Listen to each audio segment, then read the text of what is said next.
Great deals are created and not found. Did you know that? Did you know? Yeah, Michael does.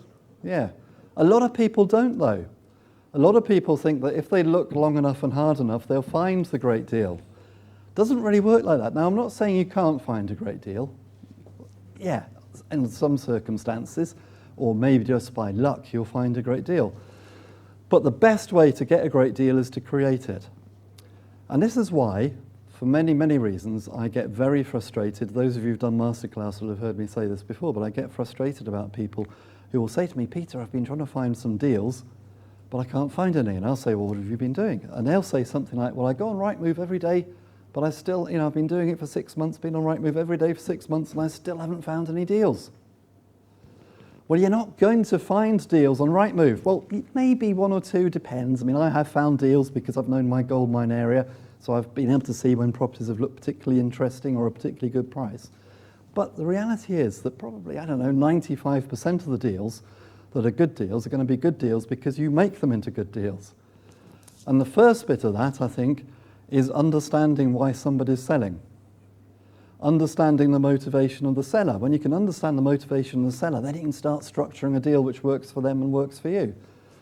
It can be practicing, going back to the earlier slide about opportunity being everywhere, practicing looking for the opportunity in a property and trying to see the things which somebody else may not see. It could be creating a great deal in the sense of finding the right finance. And part of that can be having the right mortgage broker, for example. Or if you're not using a mortgage broker or it's not suitable for a mortgage, then maybe it's finding the right JV partner. It's agreeing the right JV terms. It's all of these things, and probably a million things besides, which go into creating a good deal. So it's not just a question of just turning up at the estate agents and looking at some details and thinking, yeah, that's a great deal or that's not a great deal. It's much more than that. One of the things, again, which I get a little bit alarmed at, which can happen very occasionally, is that somebody will somehow manage to get hold of my email address. And they'll think, oh, great, now I can have a lifetime of free mentoring. Peter's a nice guy. And they'll send me this email saying something like, here's a link to Rightmove, is this a good deal?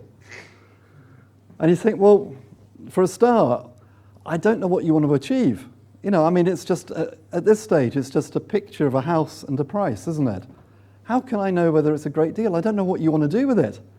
I don't know what your strategy is. That's going to make a big difference. Is it going to be a BRR? Is it going to be a flip? Or are you going to turn it into a HMO? What are you going to do with it? I don't know. So all of this stuff comes into what actually defines a great deal, doesn't it? So when you're thinking about what is a great deal, just remember, it's not something you're necessarily going to stumble across. It's going to be something which you actually create.